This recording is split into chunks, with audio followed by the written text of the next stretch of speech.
Hey guys, it's been a long time since we've been on this project.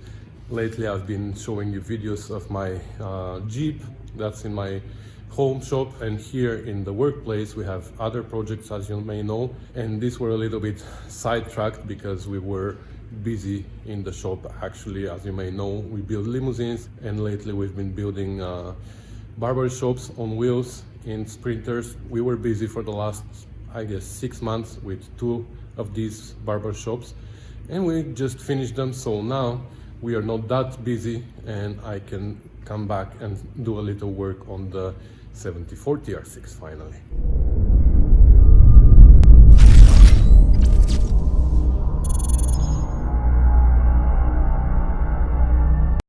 So maybe a little recap of what has been done in the last videos that were over 6 months ago. Probably I'm gonna repeat myself from the last video, so if you're watching them as a series, it's gonna be redundant for you and you can skip that part. But just for the people who watched the last video 6 months ago, maybe they have forgotten what has been done here, and so have I actually. So let's look at it together and remember.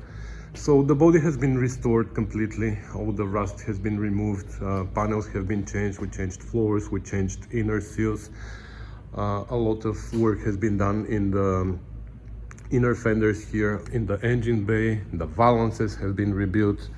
As you can see here, these corners were rusted inside and outside. I rebuilt everything. We had a lot of rust over there, and that was pain in the butt to repair there, but it's all been done. So now the body is in, we should call it primer, and it's almost ready for paint. But like I said in the last video, which I just watched again to remind myself what we need to do before we send it to paint, I'd like to put it one more time on the frame, which is over here. And once it is on the frame, we're gonna assemble temporarily with all doors, the bonnet, the boot lid, and everything. Make sure again that the gaps are good, that all panels are leveled. I mean, there's no fenders sticking up or down, the doors are lining up correctly with the fenders and everything. If something doesn't line up, we're gonna put a little bit of body filler to build up a panel so it can line up perfectly with the other one. Here we've been gathering parts for it. We have an exhaust that we bought for it. Even the sun visors are still sitting over there that I got from Chef Tash. So we're gonna clean this up a little bit. We're gonna pull out the frame, we're gonna drop the body on it, and we're gonna start assembling the panels temporarily so we can do some final preparation before we send the body for paint. And once the body is ready for paint, we're gonna start assembling those suspension parts that are over there. Plus we got a lot of parts in those boxes from Moss Motors that we ordered, and they arrived long time ago. So we're gonna start assembling the frame, the suspension and everything, and then we're gonna turn our attention to this engine here that we got from Paul Martin. If you haven't seen that video, I showed it before. Paul Martin turned his TR6 into an electric TR6.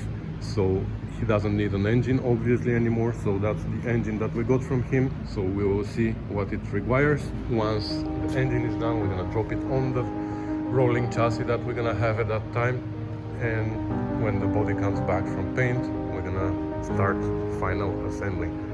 So that's the plan. Let's get crack-a-lacking.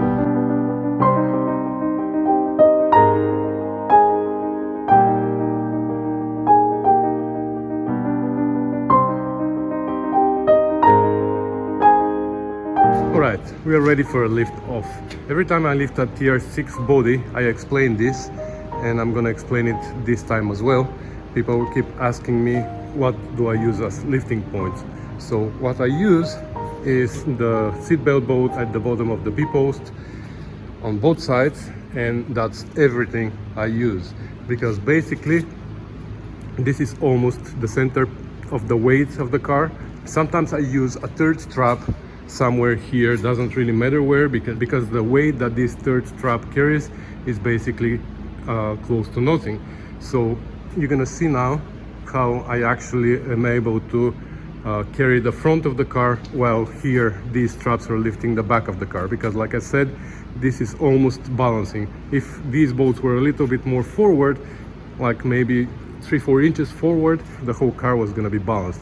But now they lift a little bit more the back than the front, so the front needs a little bit of help to go up, but that's so easy that I do it with one of my hands while I'm controlling the crane with the other one. How light that is, I'm holding it with one of my hands.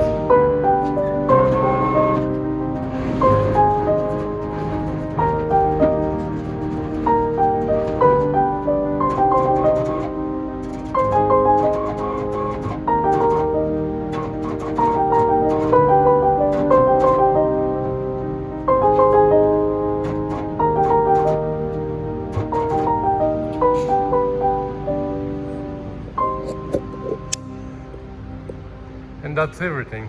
I know I'm using an overhead crane, which makes things easier, but if you're using just a shop crane, like an engine hoist, you can just run a third strap from there to here. I usually hook it up right here, and that doesn't damage the body here. It is so light, it's incredible. We're gonna have to level it a little bit. I didn't think of that. We're gonna have to level a little bit the frame. We're gonna remove the wings, and we're gonna start assembling it.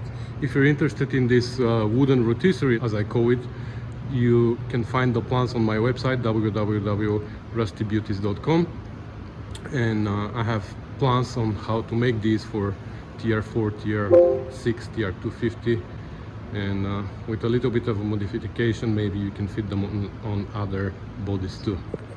This is basically what they are. Big triangles made out of 2 layers of 1/2-inch plywood. The rear ones attached to the B-post where the fenders mount, and they have little cutouts for the seal.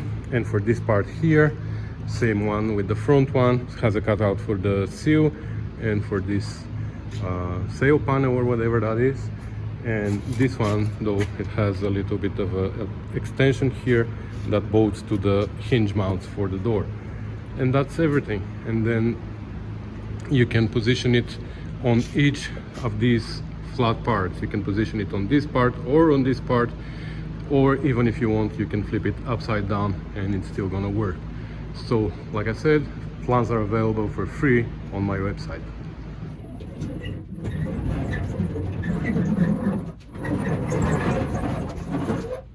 Alright, so the wings are off and I pulled out the passenger door, and I just remembered that we actually didn't have hinges for both doors. We only had 2, so we bought new hinges for both doors, and I have to install these. But I realized just now that if I mount them there, I don't know if they're coming off anymore. So I might just prime this area of the door where the hinge goes, and prime the new hinges as well, and then mount them, because probably they're gonna need to stay there. So I'm gonna do that, and in the meantime, while it's drying, I'm gonna start assembling the rear fenders and the boot lid, because for the doors it's much easier to install them when the front fenders are off. So we're gonna keep them off for now, but we can install the back for sure. And I just wanted to confirm that they are the correct hinges, because Chef Tash had some issues with the hinges on his 250 that he bought, new hinges that didn't match. Well, these ones are exactly the same as the original ones. The shape is correct, the threaded holes are correct, so everything matches. So these came from Most Motors, and the part number there was 803000. Okay, we cleaned the hinges with some brake clean, and we hung them here, and we painted them. We primed them. We're gonna run multiple coats.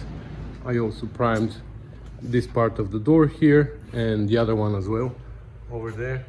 And now we can actually go for lunch. When we come back from lunch, we're gonna do some more coats, and then we're gonna go and install the rear fenders and boot lid.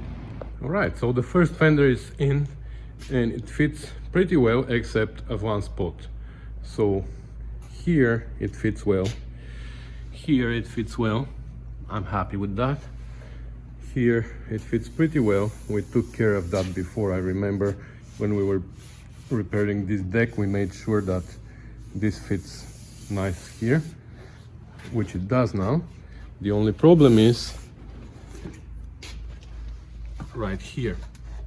So you see here this gap, Now this is gonna close a little bit at the top because there's a fastener here and there's a fastener here, but there's nothing here in this gap, and you can see actually that the body is kind of dipped in. I made a repair here, so this is my fault, I know. So we're gonna have to make that straight. So unfortunately we're gonna have to remove the fender again. So you can see here how this is a pretty nice straight line, but when you come here there is a little gap here. So I should have noticed that when I was making this repair, because it was going to be pretty easy to make a cut here, make it straight and weld it. But I'm done with the welding on this car now. It's painted inside. I don't want to screw up with any more welding. So we're going to have to build this up with body filler.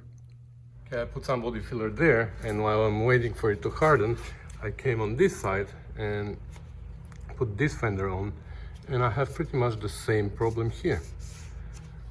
So we're gonna have to take it out. But also we have a problem here where the fender makes a very weird curve. So the fenders are not painted, so I might slice it here a little bit and straighten this out. But also here, if you notice, I don't know how well you can see, they don't match up there as well. But here there's a pretty natural, like pretty typical for TR6 curve. It comes out a little bit in the top end, but here it is pretty straight, so it doesn't come out anymore. Also this gap here, the fender is dipped in, so we're gonna have to straighten this out, and the rest is not too bad. Here there's a little bit of a gap, so what I'm gonna do is I'm gonna take the fender off. I'm gonna put a little bit of body filler, a little bit here, and when we put it back the next time, we're gonna put all the fasteners. I know it's gonna be hard, but we have to go with all the fasteners and do it that way, otherwise nothing is gonna match. So once I put body filler here, I'm gonna come to this part and sand this and install this fender with all the fasteners. And we're gonna keep skipping back and forth between the two fenders while the hardener is while the body filler is hardening.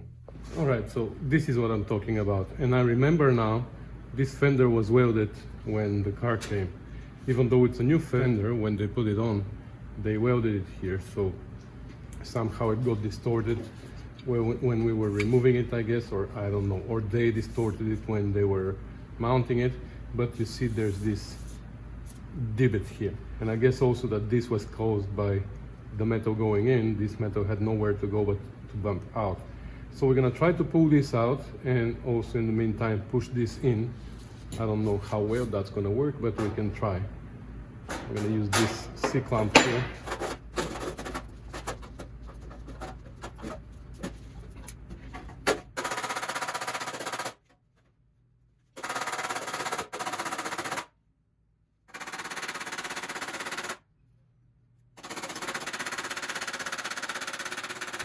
A little bit better, still needs more here, but also this looks much better now. All right, I kept skipping back and forth between this side and that side, and it looks like this side is done now. I straightened this part here, like I built it up a little bit, and a little bit here all the way at the front. And I decided to delete these joints here between the sheet metal. I know that's factory, but I don't like it, and I don't care if it is factory or not. If it doesn't need to be there, it's not gonna be there. These ones I'm gonna keep. They look nice, but these, they didn't look very nice. So anyway, so this here I built to this side. It's almost done. Here I built a little bit, and all the way here at the front.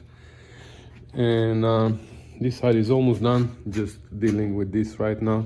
This still needs to be sanded, but before I sand this, I'm gonna install this fender with all the fasteners, and we're gonna see how it fits. Okay, one fender is in, and I'm quite happy with it. Well, not quite, but I'm happy. Even here we have all the fasteners, and here it looks good. So there's still some areas that need a little bit of attention, but here in this area I'm okay with what I see. Here the fender still needs more work, you know, where we pulled it out, it needs to be pulled more. So we'll see how we're gonna do that, but it needs to be like a straight line. Then coming down here, so the fender and the body don't match perfectly here, but I think the body is what needs to be adjusted, because I can definitely tell that from here the body dips in. I don't know if that's due to our repairs or that's how it is. Well, it looks like similar on this side, but I don't know. We'll see how this fender matches.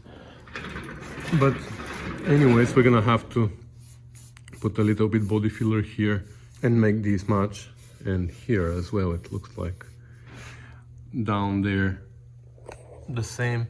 Here we know due to all the repairs here we need body filler here anyways, so when we put body filler we're gonna make sure it matches with the fender. But with the gap I'm quite happy, it is pretty good. All right, rear right wing, I was gonna say fender but it's a wing I guess. So the rear right wing is installed as well, and there are a few little issues but we can deal with them. So again, here we have a little gap, which again the fender or the wing is dipping in, you see. So we're gonna have to deal with that as well. Also, there's a little bit here and there. I'm sure this is a perfectly straight line, so we're gonna have to make this perfectly straight line, the fender. So when we take it out, that's something that we're gonna do, but the rest of it is perfect. I'm happy with this gap all the way. I'm also happy with the gap down there. And there's basically no gap, so it looks pretty good. But here we have a little issue, and that's, well, these are not the original fenders of the car, and obviously they are not perfect, even though I think we fit them before. There's something here that bugs me, that I'm not happy with. We'll see what we're gonna do about it. This is like really bad. But the problem is, if the fender goes further forward, which I think it needs to, even though it's not possible, then this is not gonna match. Also here, this is reversed, you see, and I think this valley is way too deep compared to the other side.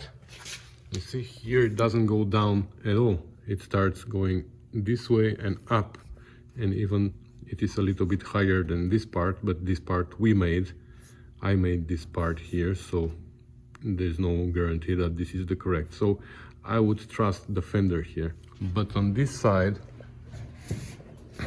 somehow this looks really deep. Unfortunately, we're gonna have to fill it up with body filler. That's like, I don't know, almost 1/8 of an inch. Here though, I'm thinking that I might bend the fender a little bit. Just take it out, make a slice on this wall down, and push this in and weld it. Didn't we fit those fenders? It was like 6 months ago and I don't even remember what happened here. But I'm pretty sure that at some point they fitted well. What worries me though is also here. I haven't bolted these yet, and I'm gonna leave them loose for now, because not only because the hose need to be adjusted a little bit, that's easy. The problem is here. I have a pretty big gap to this line on the seal, and I'm sure, like 100% sure, that I took care of this gap. It was perfect when I fitted the fender before. So maybe after I installed the rear of the B-post, maybe that's when things moved, but I'm pretty sure that I fitted the fenders with the back of the B-post installed. So I don't know, we're gonna have to deal with that. If I have to, I might need to cut this off and move it a little bit back, which I don't know how it's gonna happen, but if we have to, we have to. Because the problem is not only here, the problem is gonna come now with the door gap. I'm sure that we're gonna have a huge door gap here. We will see anyways. So let's mount the doors and we're gonna go from there.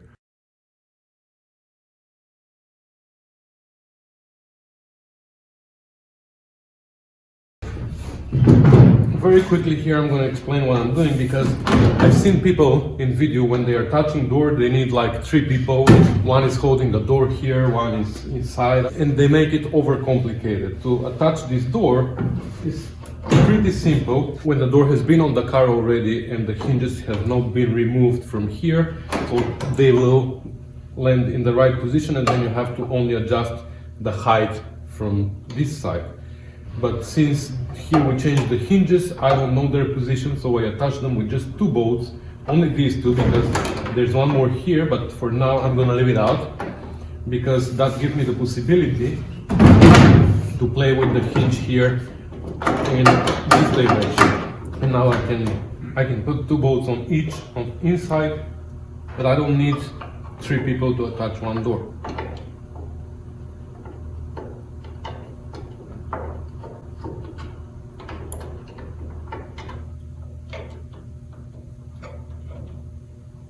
So I just attached the bolts on the inside mostly too. So now both hinges are playing in all directions. So now what I'm gonna do initially is I'm gonna adjust the depth, how far the door goes. So this part of the hinge adjusts the height and also how far back or forward the door is. So this direction and this direction. This part of the hinge is responsible for this direction, how far in or out the door is, and also you can move it up and down based on this. So for up and down direction you can use either part, but for the front back direction you can use that part. For the in out direction you use that part. So now with my screw gun I'm gonna drive these bolts further in, but not all the way. I'm not gonna tighten the bolt.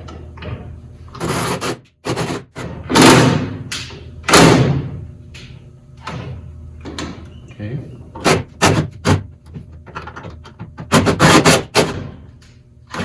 So now that we know that this part is pretty much flat with the B-post, we can adjust the in and out position from here.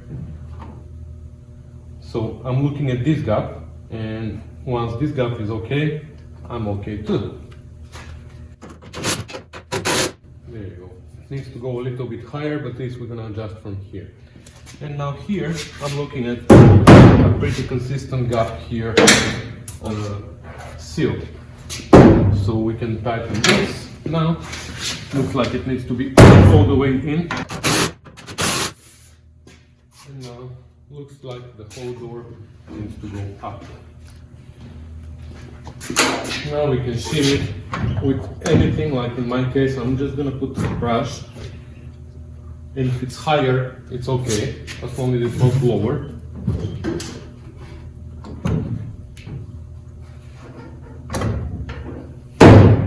There you go. So that's how I want it.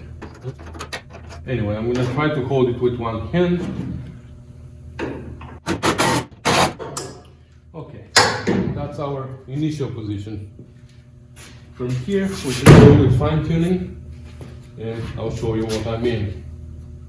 So the front gap is more or less okay. Of course, we need to put the fender, and then we're gonna know exactly if our height is perfect here.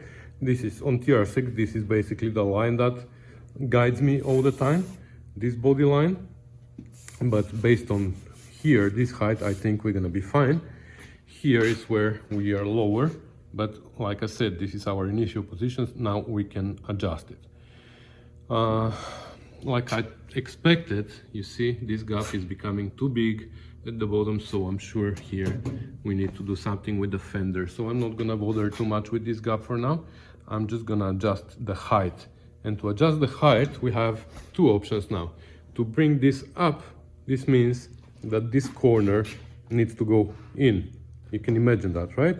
This goes up, this bottom right corner goes in.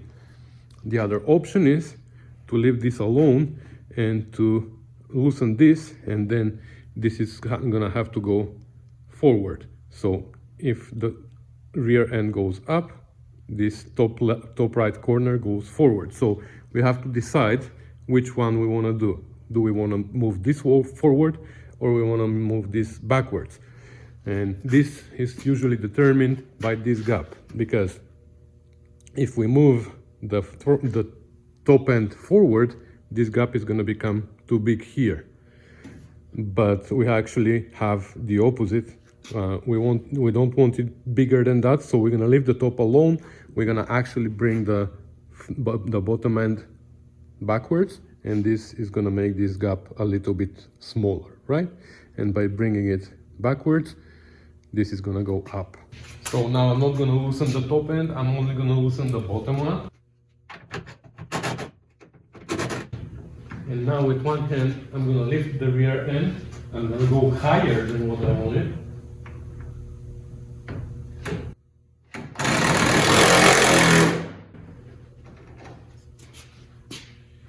There you go. Now we are pretty good. So this is our height now. I think we are perfect there. Of course, the gap is still too big at the bottom, but it became a little bit smaller, right? So the rest of this gap we're gonna have to adjust with the fender. I'm gonna have to definitely cut this mount and move it a little bit, because that's a problem. That's a big problem here. Anyways, let's install the front fender and see how the front gap is gonna be here. Well, actually this video becomes pretty long, so I think we should leave the rest of the panels for the next video, when I can go through all the details, because there's a lot of details and I don't want to just skip through and show you the final results. I really want to show you how I adjust gaps and panels. So don't worry, the work has been done. It's only a matter of me finding time to edit the video, so soon that's gonna happen, and I'll show you the rest of the panels being installed and gaps being adjusted. So stay tuned for that. Thanks for watching, guys. Bye.